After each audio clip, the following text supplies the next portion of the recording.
لا سيما على بقية الله في الأرضين ولعنة الله على أعدائهم أجمعين من الآن إلى قيام يوم الدين. أما بعد فقد قال الله تبارك وتعالى في القرآن الكريم وهو أصدق الصادقين وقوله الحق.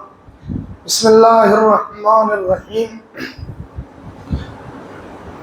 وإذ ابتلى إبراهيم ربه بكلمات فأتمهن قال إني جاعلك للناس إماما قال ومن ذريتي قال لا ينال عهد الظالمين. صلوات بھیجے محمد آل محمد پر.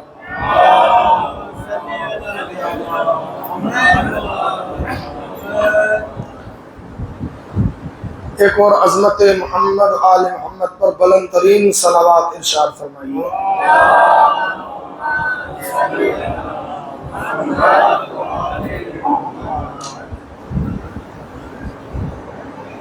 عزیزان محترم، برادران ایمانی، مسلسل جس آیہ مبارکہ کی تلاوت کا شرف حاصل ہو رہا ہے، اس میں پروردگار نے اپنے عبد خاص شیخ الانبیاء خلیل خدا حضرت ابراہیم علیہ السلام کے امتحان کا تذکرہ کیا کہ ہم نے ابراہیم سے امتحان لیا. جب ابراہیم کا امتحان ہو گیا تو پھر اللہ نے ان کو ایک پوسٹ دی، ایک منصب دیا، جس منصب کا نام تھا منصب امامت.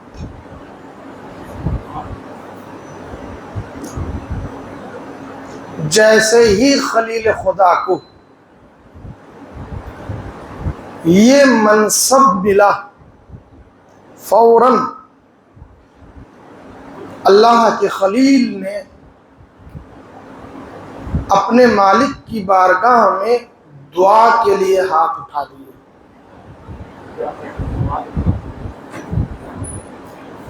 کہ پروردگار، یہ منصب چونکہ اتنا عظیم ہے، لہذا وَمِن ذُرِّيَّتِي، میری ذریت میں بھی یہ منصب عطا کر دے، میری نسل میں بھی اس منصب کو قرار دے دے. اللہ نے منع تو نہیں کیا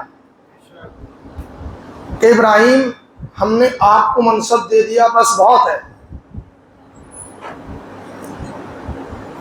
بلکہ ایک شرط لگا دی، ایک قید لگا دی. قال لا ینال عہد الظالمین. ابراہیم، یہ عہدہ بس اتنا یاد رکھنا کہ عہدہ کسی ظالم کو نہیں مل سکتا. یہ قرآن مجید کی آیت کا ترجمہ آپ حضرات کی گوش گزار ہوا اور آپ مسلسل سنتے رہتے ہیں. ہم نے کل یہ عرض کرنے کی کوشش کی تھی، میرے بزرگ تشریف فرما ہے، میرے نوجوان تشریف فرما ہے، ایک تعریف کیا ہے امامت کی، ڈیفینیشن کیا ہے. جب تک ہم کسی چیز کی ہمیں ڈیفینیشن معلوم نہ ہو تو پھر ہم اس کی حقیقت تک، توجہ کیجیے گا، نہیں پہنچ سکتے.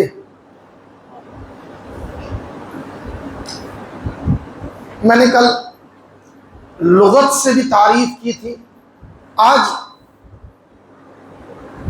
میں علم کلام سے تعریف کرنے لگا ہوں اور باقی تعریفیں چھوڑ رہا ہوں. انشاءاللہ توفیق الہی شامل حال ہو تو آپ کے درمیان حاضری ہوئی تو پھر کبھی ادھار. لیکن ارادہ یہ ہے کہ اس موضوع کو کم از کم عام لیول پر اتنے اچھے سے سمجھ لیا جائے کہ اگر کوئی مخالف آپ سے امامت کے بارے میں، امامت کے تعلق سے کچھ پوچھے تو کم از کم عربی عبارتیں نہ صحیح کچھ تو ذہن میں ہو وجہ۔ مذہب اثنا عشریہ کو کیا کہتے ہیں؟ مذہب امامیہ۔ امامت کو صرف ہم مانتے ہیں، کوئی اور نہیں مانتا۔ جس طریقے سے ہم مانتے ہیں امامت کو، اس طرح سے کوئی اور نہیں مانتا۔ کل حدیث بھی میں نے پیش کی تھی اور بتایا بھی تھا کہ یہ لوگ مانتے ہیں، لیکن جس طریقے سے مذہب اہل بیت کے پیروکار امامت کو مانتے ہیں کوئی اور نہیں مانتا۔ مانتے تو وہ بھی ہے۔ میں بات کرنے لگا ہوں کیونکہ اگر نہ مانتے، یہ جملہ آپ کی سماعتوں کی نظر، آپ کی بارگاہ میں آپ اس کا کیسے استقبال کرتے ہیں مجھے نہیں معلوم ہے۔ میں کہہ رہا ہوں ایسا کوئی مسلمان ہے ہی نہیں جو امامت کو نہ مانے کہ امامت ضروری ہے، اور اگر کوئی شخص منکر ہو کہ میں امامت کو نہیں مانتا تو امامت کو وہ بھی مانتے ہیں کہ جو مخالف امامت ہے، اور دلیل اس کی میں دینے لگا ہوں۔ پہاڑ سے بڑی دلیل ہے کہ ابھی رسول کا جنازہ بھی دفن نہ ہوا تھا، لوگ سقیفہ میں چلے گئے۔ بھیا گئے کیوں ہیں؟ کیوں امام بنانے کے لیے گئے ہیں۔ میں کیا عرض کر رہا ہوں؟ امام بنانے کے لیے سقیفہ میں گئے ہیں۔ رسول کا جنازہ امت کے لیے فرض کیا تھا؟ امت کے لیے ضروری تھا کہ رسول کی تدفین کرے، لیکن ان کے نزدیک بھی اتنا ضروری تھا کہ بھیا کیوں بنا رہے ہو امام کو؟ رسول بنا کے نہیں گئے۔ اچھا، یعنی اس کا مطلب یہ ہوا کہ آپ لوگ امت کی مصلحت کو، توجہ کیجئے گا، امت کی مصلحت کو رسول سے زیادہ جانتے ہیں۔ رسول تو بنا کے نہیں گئے، اور آپ کو جب رسول نے ضروری نہیں سمجھا تو آپ کیوں بنائے؟ اور کہاں بنائے؟ سقیفہ میں جمع ہو گئے۔ تو اہل سنت کے یہاں بھی امامت کا کانسیپٹ پایا جاتا ہے، لیکن ان کے یہاں، بس میں نے بہت بریف میں اس کو بیان کر رہا ہوں اپنے بچوں کے لیے، وہ یہ کہتے ہیں امام تو ضروری ہے، لیکن دو مین ڈفرینس ہیں، دو مین اختلاف ہیں۔ پہلا اختلاف یہ ہے کہ امام بنانا امت کا کام ہے۔ دیکھیے میں یہیں سے اپنی آئندہ مجالس کی بنیادوں کو استوار کرنے لگا ہوں۔ امام بنانا کس کا کام ہے؟ بول دیجیے گا، کوئی پریشانی نہیں ہے۔ کس کا کام ہے؟ امت کا کام ہے۔ اہل سنت یہ کہتے ہیں امام بنانا امت کا کام ہے۔ دوسری چیز یہ ہے کہ ظاہری جو احکام ہے ان کو اور ان پہ عمل درآمد کرانے کے لیے امام ضروری ہے۔ وہ یہ سمجھ لیجئے ایک کسی شہر کا ناظم ہے، بلدیہ کا ناظم ہے، وہ لا اینڈ آرڈر کو مینٹین کرنے کے لیے اس کی ضرورت ہے۔ ہم یہ کہتے ہیں امام کی شان وہ نہیں ہے جو آپ تصور کر رہے ہیں۔ امام لا اینڈ آرڈر کو مینٹین کرنے کے لیے نہیں ہوتا صرف، بلکہ جتنا کام رسول کا ہے، توجہ کیجئے گا، جو کام رسول کا ہے وہی کام رسول کے نائب کا بھی ہے۔ اب یہ آپ کی مرضی، آپ نے رسول کو کیا مانا؟ جو آپ نے رسول کو مانا وہی رسول کے نائب کو بھی مانیے، صحیح ہے نا؟ چونکہ امام نائب رسول ہوتا ہے، جانشین رسول ہوتا ہے۔ علماء شیعہ یہ کہتے ہیں ہی ریاست عامۃ فی امور الدین والدنیا نیابۃ عن النبی، کہ امامت دینی اور دنیاوی تمام امور میں رسول کی نیابت کا نام امامت ہے۔ جس طرح رسول دین اور دنیا کی امور کو چلاتے تھے، اسی طرح امام کو بھی چلانا ہے۔ بس فرق کی چیز کا ہے، فرق اس چیز کا، توجہ سے سن لیجئے گا، فرق کس چیز کا ہے؟ کہ فرق صرف یہ ہے کہ رسول اللہ پہ وحی نازل ہوتی تھی، قرآن لے کے جبرائیل آتے تھے، لیکن امام پہ قرآن نازل نہیں ہوگا، قرآن نازل ہو چکا ہے جی، وحی رسالی ختم ہو چکی ہے، لیکن اس کے بعد فرشتوں کا آنا اہل بیت کے پاس یہ ثابت ہے، مسلمات میں سے ہے شیعوں کے۔ یہ تو اس کا مطلب ایک جنبہ نہیں، وہ سارے جنبے، وہ سارے پہلو ہیں جو رسول کے ہیں۔ آئیے میں تعریف اہل سنت کے ایک مسلک ہے، صوفی مسلک، ان کے ایک پیر ہیں، بہت بڑے گزرے ہیں، پیر کرم علی شاہ قادری۔ وہ اپنی کتاب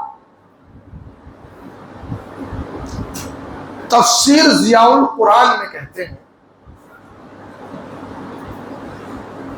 بہت نزدیک سے ایک چیز ہے، کہتے ہیں امامت کے لیے، میں اہل سنت کے یہاں سے پڑھ رہا ہوں، امامت کے لیے ضروری نہیں ہے کہ امام کے پاس ظاہری اقتدار بھی ہو، بلکہ ہو سکتا ہے ہو یا ہو سکتا ہے نہ ہو۔ اور اہل تشیع کے یہاں تو یہ عقیدہ پایا جاتا ہے کہ ضروری نہیں کہ امام کے پاس ظاہری حکومت بھی ہو، ورنہ اگر ظاہری حکومت کو شرط امامت قرار دے دیا جائے تو پھر ہمارے ائمہ میں سے کتنے لوگوں کے پاس ظاہری حکومت ہے؟ جی 2 لوگوں کے پاس، امیر المومنین کے پاس ہے اور کچھ دن امام حسن کے پاس ہے، باقی تو ہمارے ائمہ کی زندگی قید خانوں میں گزری ہے، صحیح ہے نا؟ اب جملہ میں آپ کی نظر کر رہا ہوں جو انہوں نے کہا، وہ یہ کہتے ہیں کہ دیکھو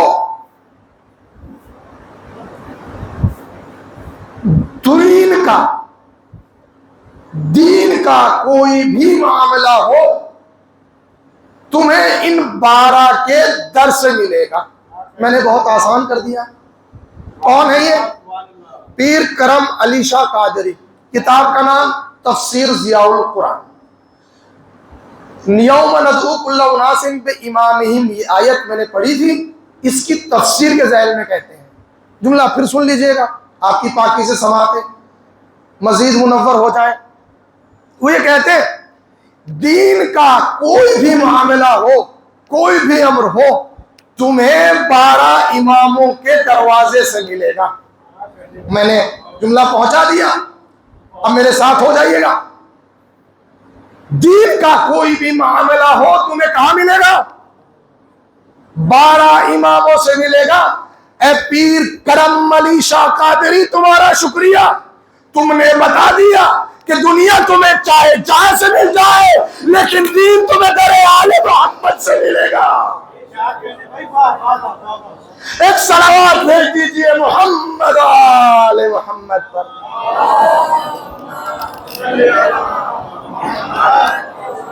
ہم سب کا مولا علی علی سب کا مولا علی علی سب کا مولا ذرا زور سے بولو علی علی۔ اس بچے کے نعرے کا جواب دیجیے، ذرا زور سے بولو، علی علی دل سے بولو، علی علی دل سے بولو، ذرا دل سے بولو، نعرے حیدری، یا علی۔ نعرے سلوات۔ اللہم صلی علی محمد۔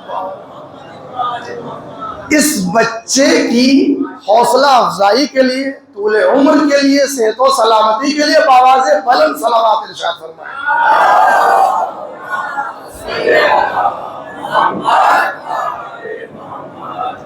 تو کہتے ہیں تمہیں دنیا جہاں سے مل جائے لیکن دین تمہیں ان 12 کے در سے ملے گا، چونکہ دنیا ان کے یہاں سے ملے گی جو دنیا کے پیچھے جائے، یہ کبھی دنیا کے پیچھے نہیں گئے. جب 25 سال کے بعد میں آپ کی خدمت میں یہ منظر پیش کر رہا ہوں, آپ کی سماعتیں ساتھ رہی تو انشاءاللہ پھر سفر کیجئے گا.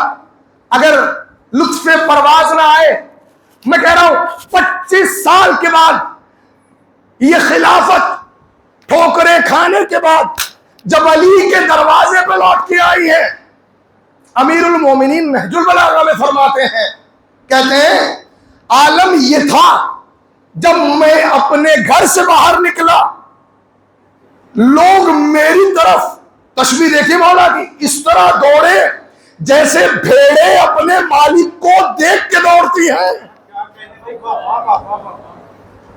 جیسے بھیڑیں بکریاں اپنے مالک نگہبان کو دیکھ کے دوڑتی ہیں, میری طرف دوڑے. اور فرماتے رش اتنا تھا, مجمع اتنا زیادہ تھا کہ میرے حسن و حسین پامال ہونے والے تھے. میں بہت بڑی بات نہج البلاغہ سے پڑھ رہا ہوں, اپنی طرف سے نہیں پڑھ رہا ہوں. اور میری عبا اور میری چادر کے کنارے پھٹ گئے. امیر المومنین نے حیرت سے دیکھا اور ایک مرتبہ فرمائے کیوں آئے ہو؟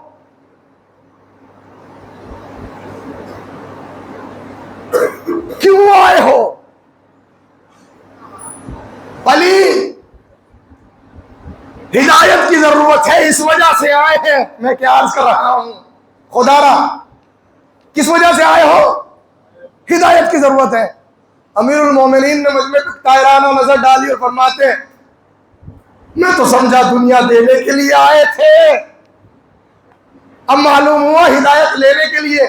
مولا نے کہا مجھے منظور نہیں ہے, جاؤ. اب کہنے لگے یا علی اگر آپ قبول نہ کیجئے گا, توجہ کیجئے گا, اگر آپ نے قبول نہ کیا تو ہم حشر میں رسول اللہ سے شکایت کریں گے کہ ہم علی کے دروازے پہ ہدایت لینے گئے تھے, علی نے ہدایت نہیں دی. مولا نے فرمایا اچھا یہ بات ہے, توجہ کیجئے گا, اچھا یہ بات ہے کہ پھر کل آ جاؤ مسجد میں آنا. حقیقی جانشین رسول علی مرتضی مسجد میں تشریف لائے, منبر پہ گئے, پہلے زینے میں پہنچے, دوسرے سے عبور کیا, تیسرے سے عبور کیا اور اس جگہ بیٹھے جہاں رسول بیٹھا کرتے تھے. میں کیا عرض کر رہا ہوں, وہاں بیٹھے جہاں رسول بیٹھا کرتے تھے. جب علی کو عرشہ منبر پہ بیٹھے دیکھا, لوگوں کو بڑا تعجب ہوا, بڑی پریشانی ہوئی, بڑا اضطراب تھا, حیرت میں دیکھ رہے تھے ایک دوسرے کو, اور بعض تو آپس میں ایک دوسرے کو کوہنیاں مار رہے تھے کہ گولی کہاں بیٹھ گیا. چونکہ انہوں نے علی سے پہلے جتنوں کو دیکھا تھا, جب پہلے کو دیکھا تھا اس نے ایک زینہ چھوڑ کے بیٹھا, دوسرے نے 2 زینہ چھوڑا, تیسرا بالکل زمین پہ آگے بیٹھ گیا. کہ میں وہاں نہیں بیٹھتا جہاں رسول بیٹھے تھے. دوسرے پہلے نے کہا نہیں, احترام رسول کی خاطر میں 1 زینہ نیچے بیٹھوں گا. دوسرے نے کہا میں 2 زینے بیٹھوں گا. تیسرا کہ میں تیسرے زینے کے نیچے بیٹھوں گا. جب علی نے منظر دیکھا تمام, جب علی نے منظر دیکھا تو کہا حیرت میں کون سی بات ہے, کہ یا علی آپ تو وہاں بیٹھ گئے جہاں رسول بیٹھا کرتے تھے. عجیب جملہ میرے مولا نے فرمایا وَذَاتُ قدمی علی خاتم النبوت ما هذه الاغاد. ارے میں تو وہ ہوں جس کے قدم مہر رسالت پہ تھے.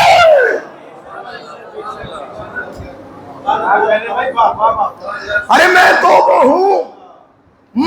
وہ ہوں جس کے قدم مہر رسالت پہ تھے. ان لکڑی کے تختوں کی کیا حیثیت. اور ایک جملہ فرمایا انا من محمد و محمد منی. ارے تم کہاں چکر میں پڑ رہے ہو, محمد مجھ سے ہے, میں محمد سے ہوں. ایک صلوات بھیج دیجئے محمد آل محمد پر۔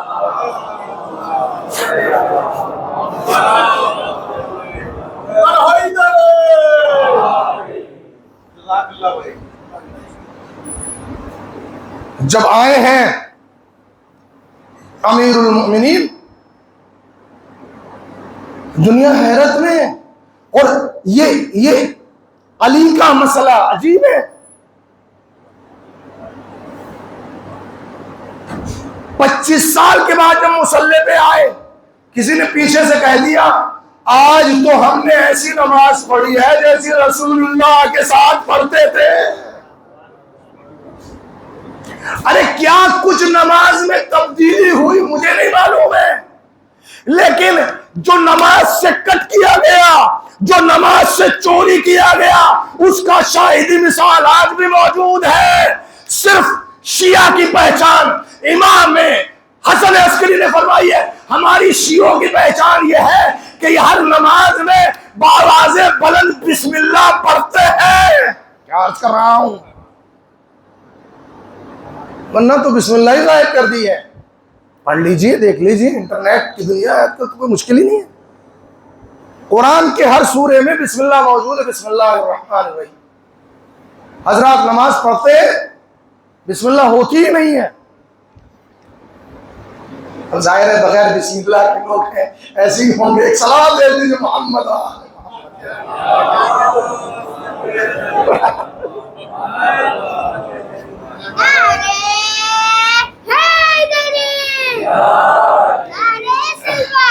اللہ۔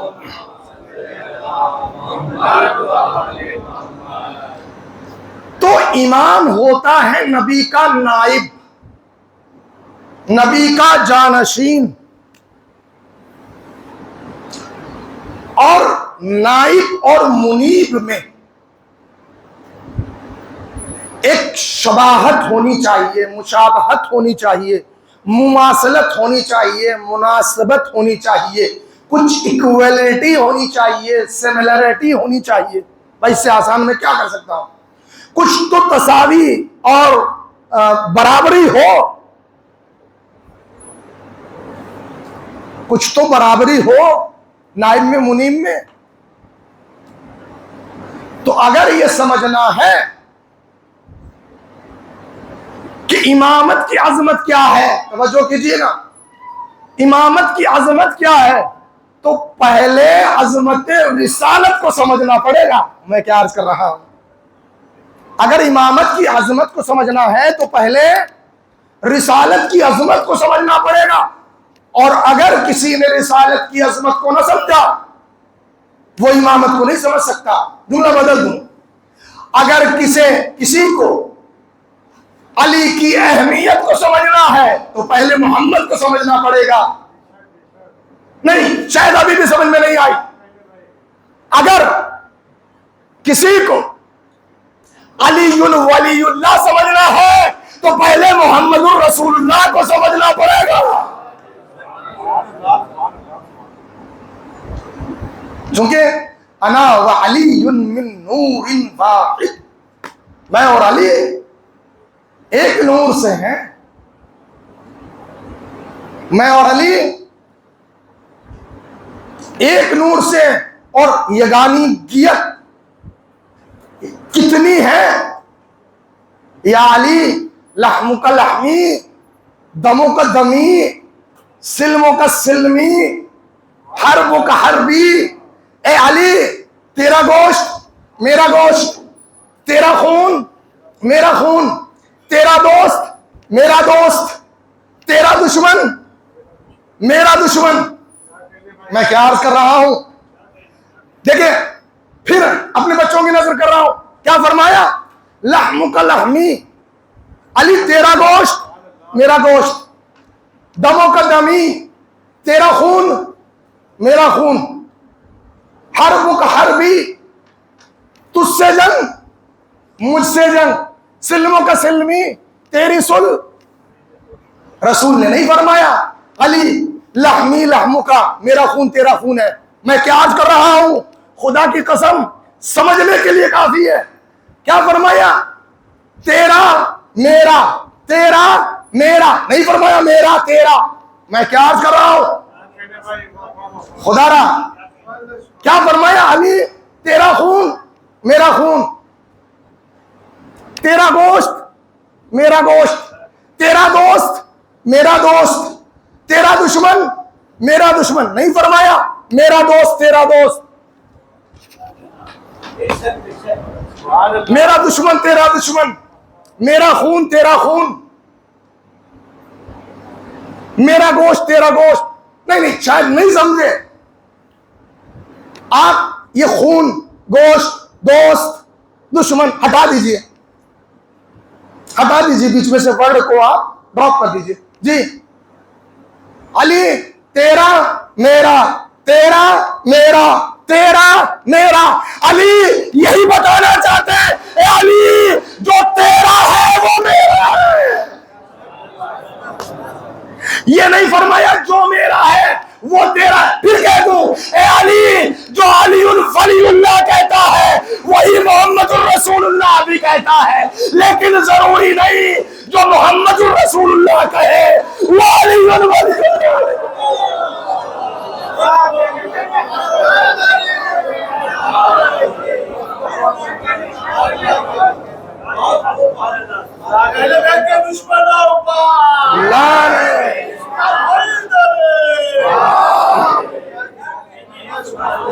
علی جو تیرا ہے وہ میرا ہے،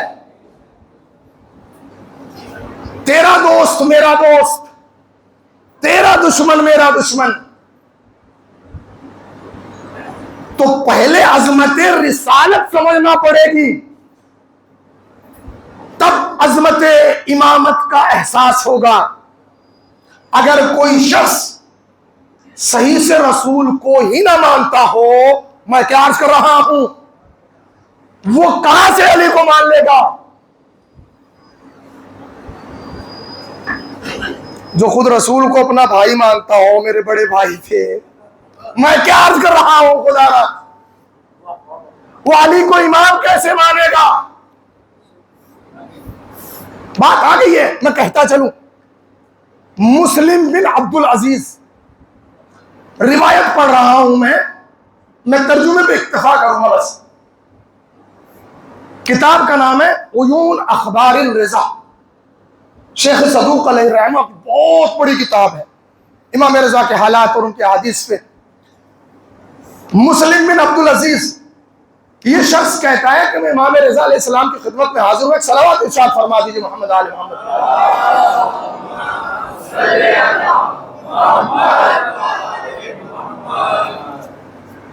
میں نے مولا سے امامت کے متعلق سوال کیا، مولا امامت کسے کہتے ہیں؟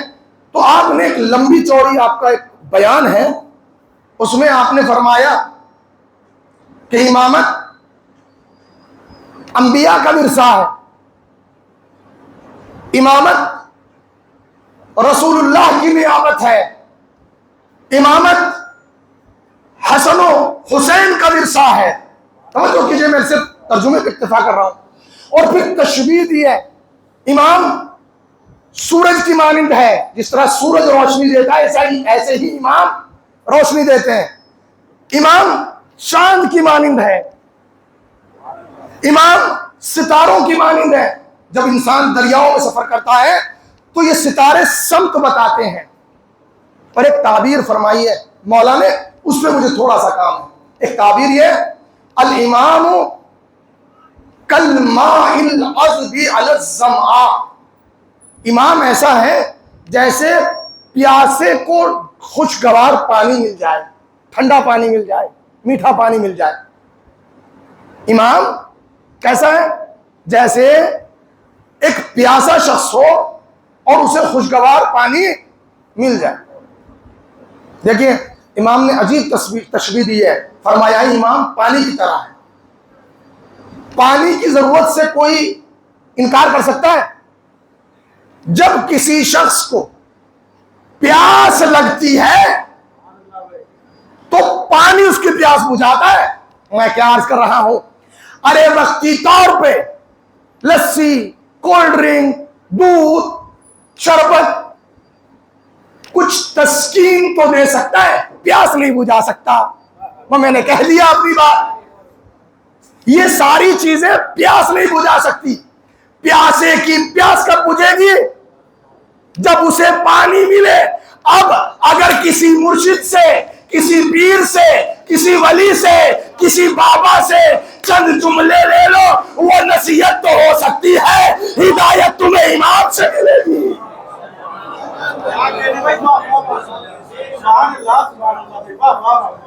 امامت تمہیں، ہدایت تمہیں امام سے ملے گی۔ اور ایک جملہ فرمایا، الامام کل ابی الحنون۔ دیکھیے یہ امام رضا کے پاکیزہ الفاظ ہیں دہن اقدس سے نکلے ہوئے۔ باپ، امام مہربان باپ کی طرح ہے۔ کیا ہے امام؟ مہربان باپ کی طرح امام ہوتا ہے۔ رشتے بہت ہوتے ہیں، لیکن اپنے بیٹے کے لیے جو درد باپ کے سینے میں ہوتا ہے وہ کسی کے سینے میں نہیں ہوتا ہے، کسی کے سینے میں نہیں ہوتا ہے۔ امام باپ کی طرح ہوتا ہے۔ اور اگر بیٹا مجبور ہو، پریشان ہو، اپنے باپ سے سوال کرے تو باپ کوشش کرتا ہے کسی صورت بھی، توجہ کیجئے گا، یہ وہ احساس ہے جو ہر ایک کو ہونا چاہیے، اپنے بیٹے کی مشکل کو حل کر دے۔ امام حسن عسکری علیہ السلام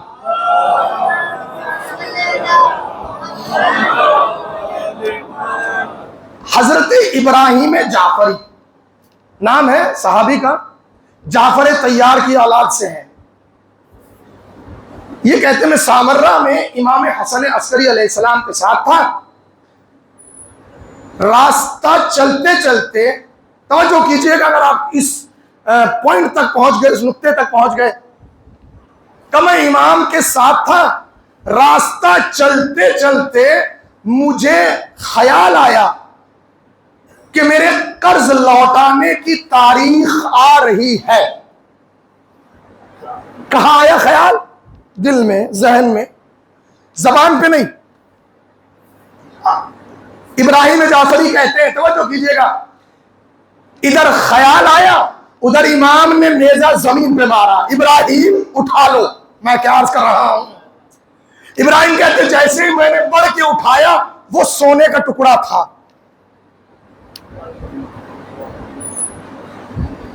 ابراہیم کہتے ہیں آگے بڑھا میں امام کے ساتھ،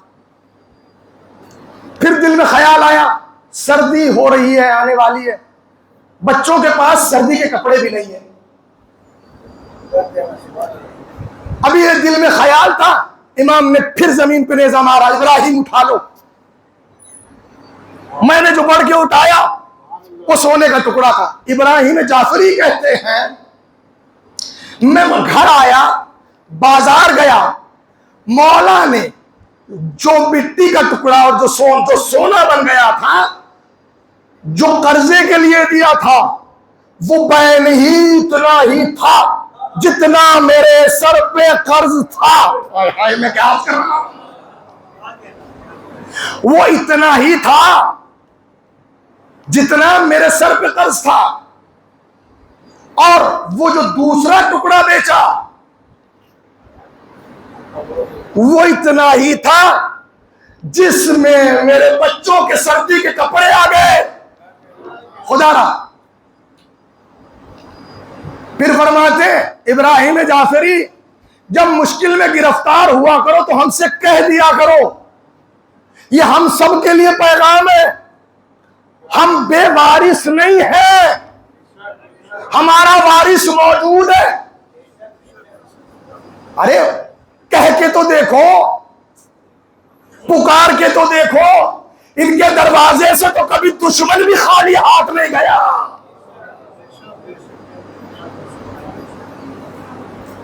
تو امام نے عطا کر دیا امیر المومنین کے لیے، اور رسول اللہ نے فرمایا ہے انا وعلی ابوا ہذہ الامہ، میں اور علی اس امت کے باپ ہیں۔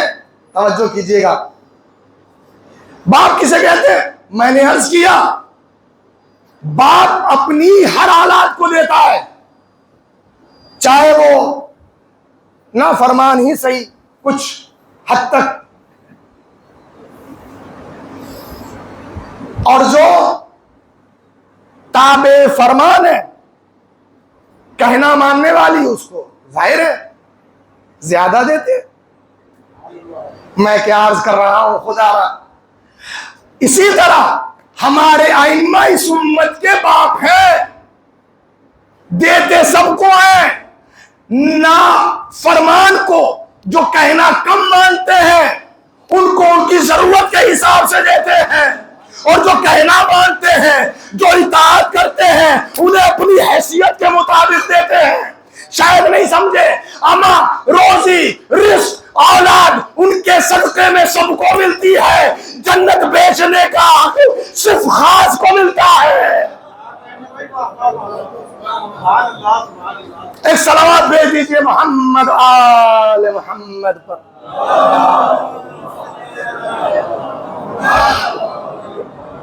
الامام کا ابی الحنون مہربان باپ کی طرح ہوتا ہے، اور رسول نے فرمایا انا علی ابوا هذه الامہ، میں اور علی امت کے باپ ہیں. اپنے باپ سے کبھی انسان کو ٹکرانا نہیں چاہیے، نافرمانی نہیں کرنی چاہیے، چونکہ اللہ نے جہاں میں جملہ آ گیا تو میں منبر پہ آیا ہے قسم خدا کی میں کہہ رہا ہوں، باپ سے کیوں تشبیہ دی ہے؟ شاید کوئی بات ہو، کیوں تشبیہ دی ہے امام نے باپ سے؟ چونکہ انسان سب کچھ بنا سکتا ہے اپنی مرضی سے، پیسے سے، دولت سے، جائیداد سے، لیکن کسی کو باپ نہیں بنا سکتا. ہائے ہائے میں کیا کر رہا ہوں، باپ اللہ بناتا ہے، اما جب تم اپنا باپ نہیں بنا سکتے امت کا باپ کیسے بنا سکتے ہو؟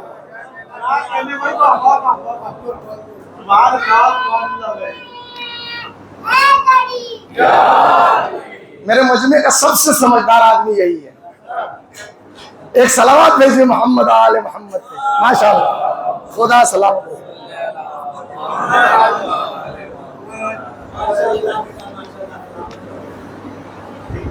اور باپ اللہ نے ایک اتھارٹی بھی دی ہے، توجہ کیجیے گا. اتھارٹی کیا ہے اللہ نے دی ہے کہ اگر اولاد نافرمان ہو جائے تو اللہ نے ایک اتھارٹی دی ہے تو اس کو آنکھ کر دو. آنکھ سمجھتے ہیں آپ؟ اردو کا لفظ ہے، عربی میں بولا جاتا ہے، عربی کا لفظ ہے ویسے تو، اردو فارسی میں بولا جاتا ہے. آنکھ کرنا یعنی اپنی ابوت کے دائرے سے نکال دو، خارج کر دو. میں کیا عرض کر رہا ہوں، شاید کچھ لوگ میرے ساتھ اگر محو سفر ہو تو لطف گفتگو آ جائے. باپ کسے کہتے ہیں؟ اگر بچہ نافرمان ہو جائے تو اللہ نے اتھارٹی یہ دی ہے کہ وہ اپنے بچے کو، اولاد کو آنکھ کر دے، اپنی دائرہ اور اختیار ابوت سے نکال دے. تم میرے بیٹے نہیں ہو، جائیداد سلب، سب چیزیں سلب، اسے کہتے ہیں آنکھ کرنا. بس علی کے لیے رسول نے کیا فرمایا؟ انا علی ابوا هذه الامہ، اور میں اور علی اس امت کے باپ. اچھا، اسلام میں جدائی کے لیے دو لفظیں ہیں، ایک اور دونوں رشتوں کی جدائی کے لیے آتے ہیں، ایک آنکھ کرنا اور ایک طلاق دینا. آنکھ باپ بیٹے کو کرتا ہے، طلاق شوہر زوجہ کو دیتا ہے.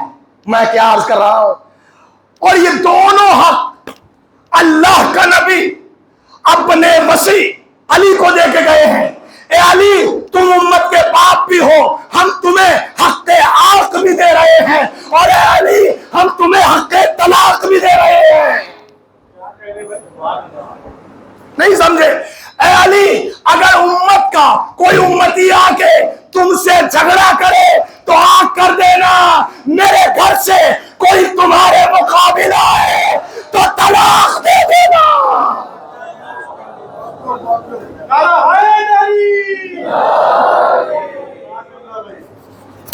اے علی دونوں حق دے کے جا رہے ہیں ہم تمہیں، حق کے آگ بھی دے کے جا رہے ہیں، حق کے طلاق بھی دے کے جا رہے ہیں۔ تو اگر امام کو سمجھنا ہے تو پہلے شان رسالت سمجھنا پڑے گی، ورنہ سمجھ ہی نہیں سکتے امام کیا ہے۔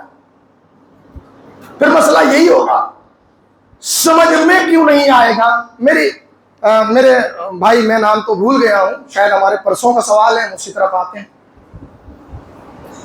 میں کہہ رہا ہوں اگر ہم نے رسول کو نہیں سمجھا تو ہم علی کو نہیں سمجھ سکتے، شان اور عظمت رسالت نہیں سمجھی تو ہم شان امامت نہیں سمجھ سکتے، صحیح ہے نا؟ مشکل کہاں آتی ہے؟ لوگوں کو علی کو سمجھنے میں پرابلم کہاں ہوتی ہے؟ مسئلہ وہاں ہوتا ہے کہ جب آپ علی کو اس ردیف میں کھڑا کرتے ہیں، اس آرڈر میں کھڑا کرتے ہیں جہاں دوسرے کھڑے ہیں، میں کیا عرض کر رہا ہوں، تو پھر آپ کو عام انسان لگتے ہیں علی کا، جیسے وہ ایسے۔ امام صادق آل محمد فرماتے لا یقاس بنا حد، ہم آل محمد کو کسی پہ قیاس نہ کرو، ہمارا کمپیر یہ تو زمانے کی ستم ظریفی ہے کہ ہمیں ان لوگوں کے مقابل لا کے کھڑا کر دیا جو ہمارے پیروں کی دھول کے ذروں کے برابر بھی نہیں ہے۔ اگر آپ وہاں پہ تو ظاہر وہ تو مجبور تھے، ان پہ کیا تھا؟ تلوار تو لہرائی ہے بیعت کے لیے، باقی کچھ اپنا ذاتی ٹیلنٹ اور کمال نہیں تھا۔ میں کیا عرض کر رہا ہوں، جو کچھ تھا چرایا ہوا تھا، آل محمد کا غصب کیا ہوا تھا، اپنا کچھ نہیں تھا ان کے پاس۔ لیکن اگر نبیوں سے کمپیئر کریں اور دیکھیں تو پھر سمجھ میں آ جائے گا۔ قرآن مجید جناب عیسیٰ کے لیے کہتا ہے کہ عیسیٰ مردوں کو زندہ کرتے تھے۔ میں کیا عرض کر رہا ہوں، خدا را بھائی کیسے کرتے تھے مردوں کو زندہ؟ تو اگر یہ سمجھ میں آتی ہے کہ عیسیٰ مردوں کو زندہ کر سکتے ہیں تو یہ بھی سمجھ لیجئے علی مردوں کو زندہ کر سکتے ہیں۔ تعجب کی کون سی بات ہے؟ اگر مریض کو شفا دے سکتے ہیں عیسیٰ تو پھر امام بھی دے سکتے ہیں، حسین بھی دے سکتے ہیں۔ اگر آپ عظمت رسالت کو سمجھتے ہوں اور اگر عظمت رسالت کو نہیں سمجھا تو پھر اصل مشکل یہ ہے کہ پورے عالم اسلام نے رسول اللہ کی تعلیمات کو، میں توجہ سے آپ کی خدمت میں عرض کر رہا ہوں، اگر آپ نے التفات فرمایا، ساری تعلیمات کو اس چیز میں محدود کر کے رکھ دیا کہ رسول کھانا کیسے کھاتے تھے، رسول کپڑے کیسے پہنتے تھے، رسول چوغا کیسے پہنتے تھے، رسول اٹھتے کیسے تھے، رسول بیٹھتے کیسے تھے۔ یہ چیزیں تو نظر آ گئی اور اسے دائرہ سنت میں رکھ کے اس کو فروغ دیا جا رہا ہے کہ نماز سے پہلے مسواک رسول کیا کرتے تھے۔ اب آپ دیکھیے مسجدوں میں ایک پورا پورشن ہے وضو خانہ اور اس پہ مسواکیں لٹکی ہوئی ہیں۔ اس سنت رسول کو یہاں محدود کر دیا۔ یہ تو دیکھ لیا کہ رسول مسواک کیا کرتے تھے، رسول اٹھتے تھے، رسول بیٹھتے تھے، یہ نہیں دیکھا رسول کس کے لیے کھڑے ہوتے تھے، ارے یہ نہیں دیکھا رسول کس کے لیے سجدے کو طول دیتے تھے۔ سنت کا دائرہ اتنا محدود کر دیا۔ تو میں یہ کہہ رہا تھا کہ جب تک عظمت رسالت نہیں سمجھیے گا عظمت امامت سمجھ میں نہیں آئے گی۔ آئیے ہم بڑھتے ہیں اپنی بحث کی طرف۔ قرآن مجید سورہ مبارکہ جمعہ ارشاد ہوتا ہے بسم اللہ الرحمن الرحیم هو الذی بعث فی الامیین رسولا منہم یتلو علیہم آیاتہ ویزکیہم ویعلمہم الکتاب والحکمہ۔ سورہ مبارکہ جمعہ سب کو یاد ہے۔ دیکھیے ان مجالس کی طفیل اتنی ساری آیتوں کی تلاوت کا شرف انسان کو حاصل ہو جاتا ہے، اتنی حدیث، اتنے واقعات، یہ معرفت کا علم ہے، یہ معرفت ہے، درس ہے۔ اور واقعاً وہ لوگ بڑے محروم ہوتے ہیں جو اس فرش عزا سے دور ہوتے ہیں، وہ کسی بھی مجبوری میں، مجھے نہیں معلوم، دیکھیں میں پھر کہہ رہا ہوں، میں بہت چھوٹا ہوں، آپ کا خادم، امام حسین علیہ السلام کا نوکری اگر مولا قبول کر لیں، میں تو ایک ادنا سا ایک طالب علم ہوں، میری کوئی حیثیت نہیں ہے، لیکن ہم جو کچھ، یہ پیغام ہے میرا، جو کچھ بھی علم سجا رہے ہیں، تبرک بنا رہے ہیں، جو کچھ بھی کر رہے ہیں، ہم زری بنا رہے ہیں، تابوت سجا رہے ہیں، علم لایا جائے گا، کھانا بن رہا ہے، کس وجہ سے؟ مجلس کے لیے نا بھائی، چندہ ہوتا ہے، پیسے لیے جاتے ہیں لوگوں سے، پرمکھ صاحب ہنس رہے ہیں، کیوں؟ ہاں کیوں؟ مجلس کے لیے نا، کہ ہم مجلس سن سکیں، اور ہم جب مجلس کا ٹائم آئے سورے کام کریں، مجلس میں نہ آئے، میں کیا عرض کر رہا ہوں، یہ انجمن، یہ جماعت، یہ تنظیم اس وجہ سے ہوتی ہے تاکہ ہم عزاداری کو منظم طور پہ انجام دے سکیں۔ یہ پیغام ہے میرا، سن لیجئے، تفرقہ پھیلانے کے لیے نہیں ہوتی ہے یہ انجمن، یہ جماعت، یہ تنظیم، یہ اس وجہ سے ہوتا کہ عزاداری امام حسین کی امور آسانی سے انجام پا سکے۔ کسی نے کچھ کام کر لیا، کسی نے کچھ کام کر لیا، کسی نے کچھ کام کر لیا، لیکن اگر سب لوگ کام پہ تو لگ گئے اور جو اصل چیز ہے مجلس اس میں نہیں آئے، تو سوچنے کی چیز نہیں ہے انسان کو کہ ہم نے جو اصل مقصد تھا وہ تو چھوڑ دیا۔ میں کیا عرض کر رہا ہوں، آج ہمارا حال یہی ہے، ہم سب کچھ کرتے ہیں، باہر مصروف ہے، اس میں مصروف، بھیا مجلس میں آؤ، یہ بہت مقدس فرش ہے، یہاں پہ جب آئیں گے تب آپ کو کچھ ملے گا۔ بس هو الذی بعث فی الامین رسولا منہم یتلو علیہم آیاتہ ویزکیہم ویعلمہم الکتاب والحکمہ۔ امام کو بھی ایسا ہی ہونا چاہیے جیسا نبی ہے، اور اگر امام ایسا ہو جیسا نبی ہے اور اس کی اتباع کی جائے تو یہ ضامن سعادت ہوتا ہے۔ بہت بڑی بات کرنے لگا ہوں، شاید خدا نہ کرے، اللہ نہ کرے، کوئی ایسا ہی تصور نہ کرے کہ میں احکام خدا کی کوئی معاذ اللہ نعوذ باللہ میں درجے کو کم کر رہا ہوں، لیکن ایک حقیقت ہے، ہماری یہ عبادتیں، ہماری یہ نمازیں، جو کچھ بھی ہے، حج، زکوٰۃ، خمس، جہاد، یہ اس وقت صحیح ہوگی جب ہمارا عقیدہ امامت صحیح ہوگا، ورنہ تنہا نماز انسان کو جنت میں نہیں لے جا سکتی، یاد رکھ لیجیے گا۔ اور یہ ایسا جملہ میں آپ کے بارگاہ میں کہنے لگا ہوں، اس کو سنہرے حروف پہ لکھنے کے قابل ہے۔ آپ جتنی نمازیں پڑھ لیجیے، نماز ضامن جنت نہیں ہے، بلکہ حق کا امام اور اس کی اتباع ضامن نجات اور ضامن جنت ہے۔ میں کیا عرض کر رہا ہوں، اگر کوئی انسان پوری زندگی نماز پڑھے لیکن مستدل امام کی محبت سے خالی ہو، نمازیں کوئی فائدہ نہیں پہنچائے گی۔ اور میں اس کی مثال دے دوں، میں تاریخ کربلا سے مثال دینے لگا ہوں۔ تاریخ کربلا میں ایک کیریکٹر ہے جس کا نام ہے حر۔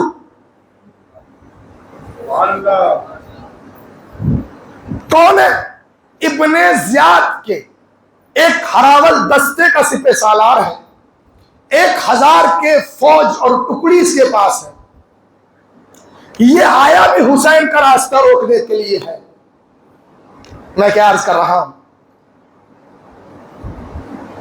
لیکن ادھر نماز کا وقت آیا، حر نے نہ وضو بدلی، نہ نماز بدلی، نہ قبلے کی سمت بدلی، امام بدل گیا. کیا عرض کر رہا ہوں؟ حر نے نہ نماز بدلی، نماز تو پہلے بھی پڑھتا تھا، نہ نماز بدلی، نہ وضو بدلا، نہ جہت قبلہ بدلی، امام بدل دیا. ادھر حر نے امام بدلا، ادھر اللہ نے مقدر بدل دیا. میں کیا عرض کر رہا ہوں؟ پھر جملہ سن لیجئے، پھر جملہ سن لیجئے. میں کہہ رہا ہوں حر نے نہ نماز بدلی نہ وضو بدلا. کوئی تاریخ بتا سکتی ہے امام نے کہا میرے ساتھ نماز تب پڑھنا جب پہلے وضو کر کے آؤ؟ اس طرح کیا کہنے بھائی، بہت میں نے تاریخ سے آپ کے سامنے مثال پیش کر رہا ہوں. جزاک اللہ بھائی. حر نے نہ نماز بدلی نہ وضو بدلا نہ قبلہ بدلا، بلکہ امام بدل دیا. کیا کہنے بھائی، سبحان اللہ. ادھر حر نے امام بدلا، ادھر اللہ نے مقدر بدل دیا. جہنمی حر جنتی بن گیا، سبحان اللہ، سبحان اللہ، سبحان اللہ. اور حر نے عمل سے بتا دیا جنت نمازیں لے کر نہیں جائے گی، جنت کے سردار جنت لے کر جائیں گے. کیا کہنے بھائی، سبحان اللہ. ایک صلوات بھیج دیجئے محمد و آل محمد پر.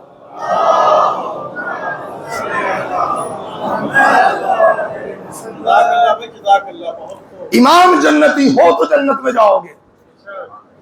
جسے خود نہ پتا ہو میں جنت میں جاؤں گا کہ نہیں جاؤں گا، اور یقیناً نہیں جائے گا، کیسے جائے گا؟ مالکان جنت کو ناراض کر کے کوئی جنت جا سکتا ہے؟ بہت خوب بھائی. ارے حسین کو ناراض کر کے وہ بات آ گئی تو میں کہتا چلوں.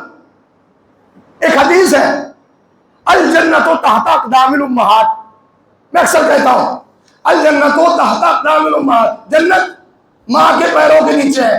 اگر کوئی شخص اپنی ماں کو، نجی ماں کو، شخصی ماں کو، انفرادی ماں کو، پرٹیکولر ماں کو جو ایک گھر میں رہتی ہے بیچاری، کھانا بناتی تمہارے لیے، بس اس کو ناراض کر دے تو وہ جنت میں نہیں جا سکتا. میں کیا عرض کر رہا ہوں؟ اما جو اپنی معمولی سی ماں کو ناراض کر کے جنت نہیں جا سکتا، حسین کی ماں کو ناراض کر کے. ایک صلوات بھیج دیجئے محمد آل محمد.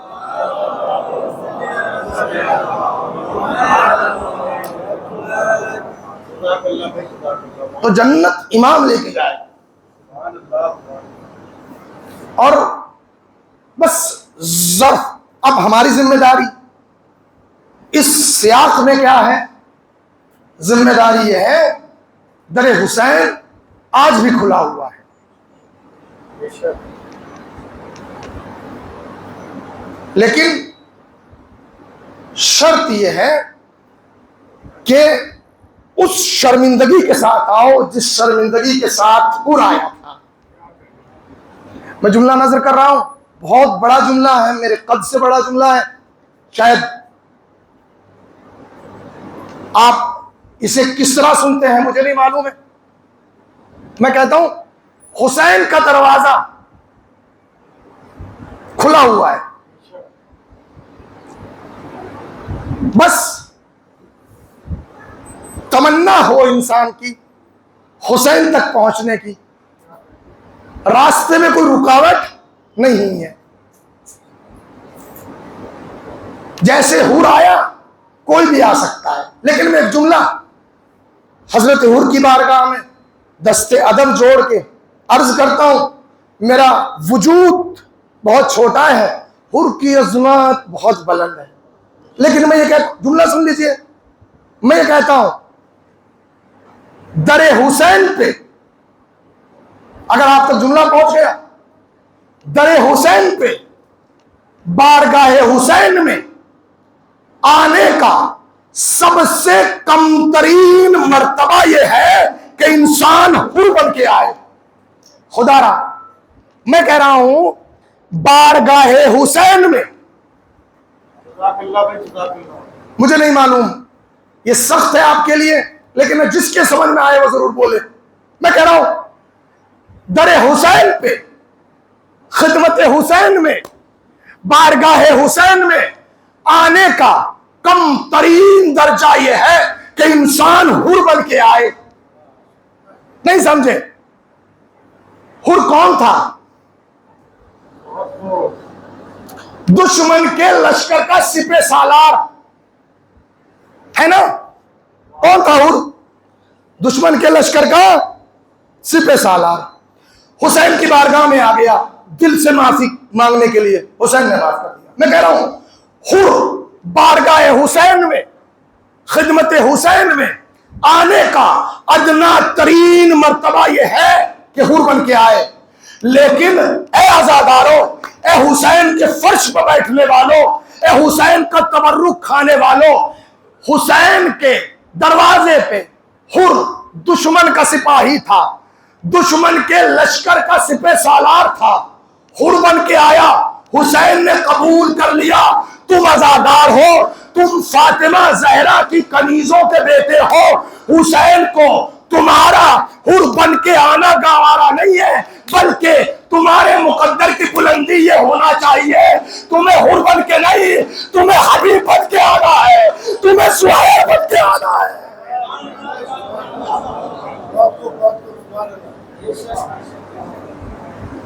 حر بن کے آنا ادنا مرتبہ ہے حسین کی بارگاہ میں. مزہ اور لطف تو تب ہے کہ جب حسین تمہیں کہے انت شیعتی، تم ہمارے شیعہ ہو. جزاک اللہ بھائی. بس عزیزہ بات میں متصل ہو گیا. آج 5ویں محرم کی شب ہے. میں نے اتنی جلدی جلدی ایام گزر جاتے ہیں، سال بھر انسان انتظار کرتا ہے ان 10 دنوں کا،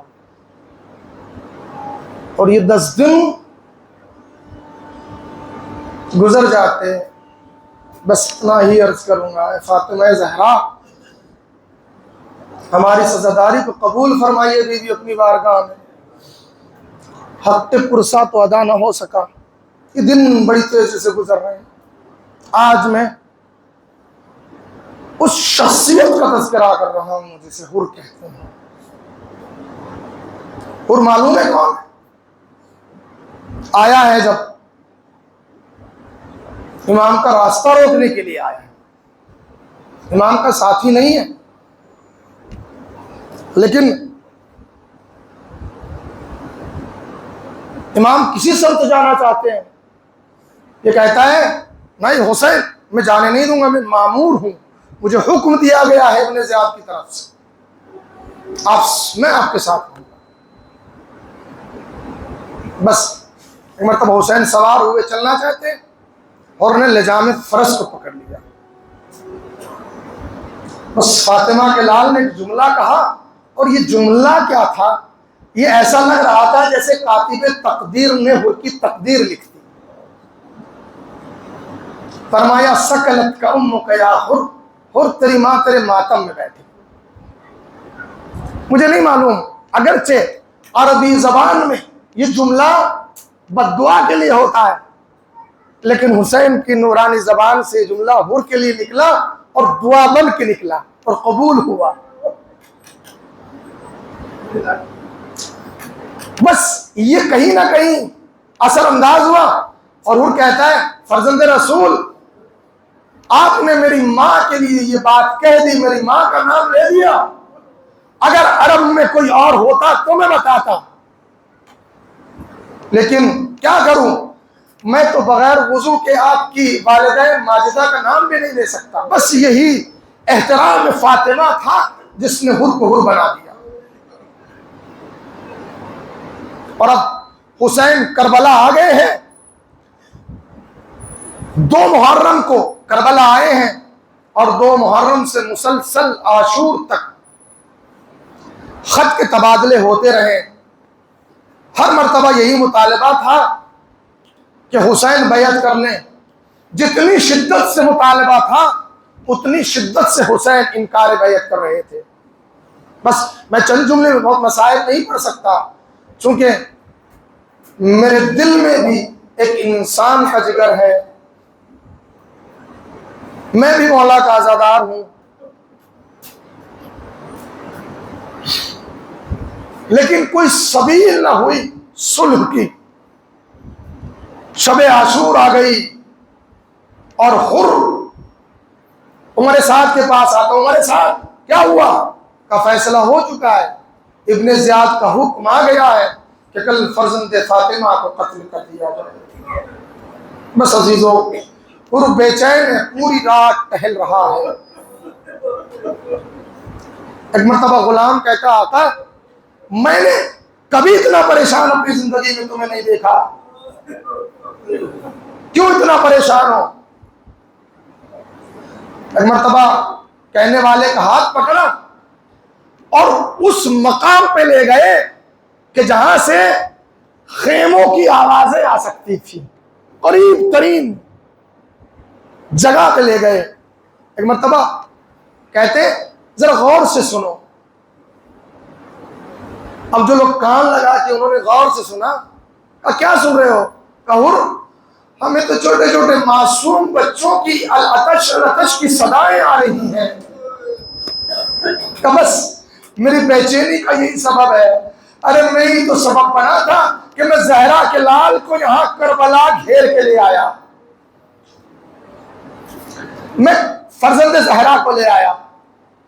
بس عزیزو، پوری رات بے چینی میں، ادھر صبح ہوئی، اذان صبح کے لیے ہم شبیہ پیغمبر کو دستہ اذان پہ پہنچے، ادھر اللہ اکبر کہا، ادھر حر لشکر یزید سے نکل کر بارگاہ حسین میں آنے کی تیاری کرنے لگا، چلنا چاہتا ہے۔ ایک مرتبہ اپنے بھائی سے بیٹے سے کہتا ہے لو میرے رومال سے میری ہاتھوں کو باندھ دو، میری آنکھوں کو پٹی باندھ دو، اس لیے کہ جب میں زہرا کے لال کو دیکھوں مجھے شرمندگی نہ ہو۔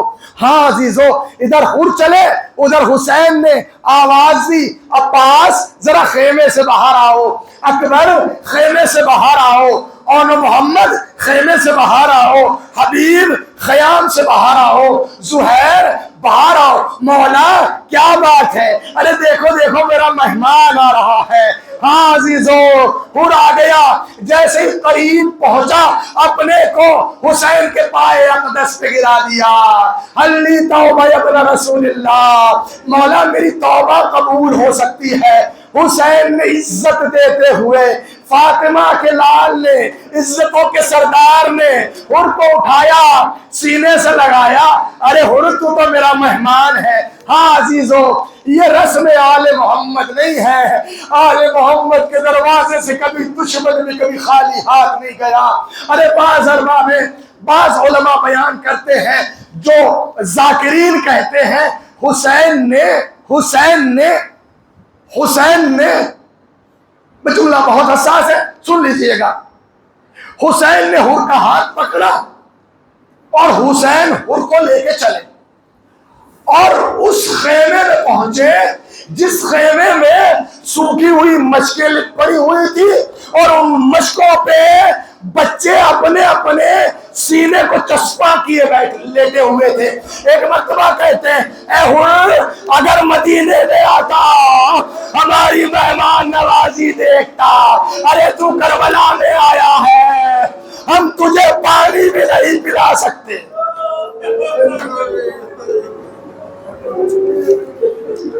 اجرکم علی اللہ، اجرکم علی اللہ، اجرکم علی اللہ۔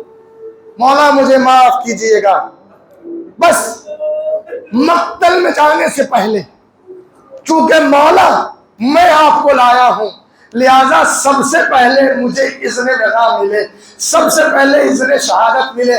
لیکن مولا میں نے آپ سے تو معافی مانگ لی ہے، جب میں نے آپ کا لجام فرض پکڑا تھا مولا میں نے سیدانیوں کے رونے کی آواز سنی تھی، میں چاہتا ہوں میں زینب اولیاء مقام سے معافی مانگ لوں، ارے مجھے سیدانیوں اور اہل حرم کے خیمے کی طرف لے جاؤ۔ اب روایت یہ کہتی ہے اور اس خیمے کی طرف آیا جہاں سیدانیہ تھی، جہاں زینب کبریٰ تھی، ابھی خیمے تک پہنچا بھی نہیں تھا، ایک مرتبہ زینب اولیاء مقام نے اولو محمد کو بھیج دیا، اولو محمد مامور کو میرا سلام کہہ دینا۔ بس ایک مرتبہ اور نے بی بی کا سلام سنا، زمین کربلا کو بیٹھ دیا، خاک کربلا کو اپنے سر پہ ڈالا، سر کو پیٹا، مدینے کا رخ کیا۔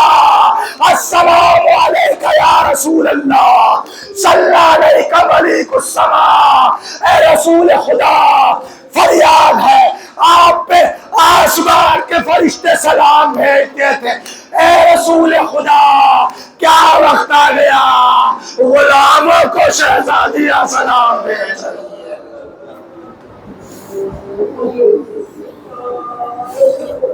الا لعنت اللہ علی قوم الظالمین۔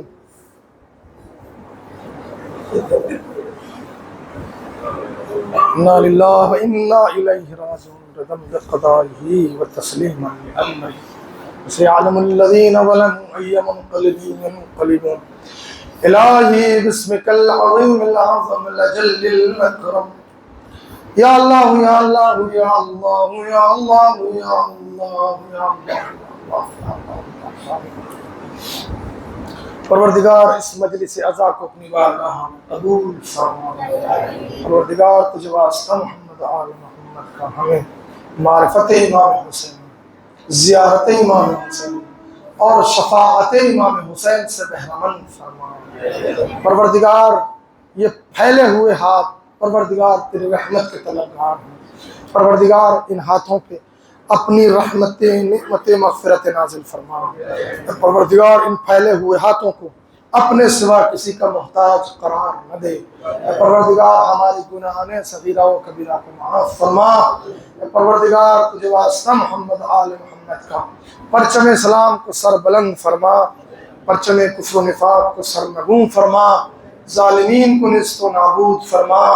پروردگار تجھے واسطہ محمد آل محمد کا حضرت حجت کے ظہور میں تعجیل فرما، ہمیں حضرت کے خادمین اور ناصرین میں شمار فرما۔ ربنا تقبل منا انکا انت السمیع العلیم۔ ماتم حسین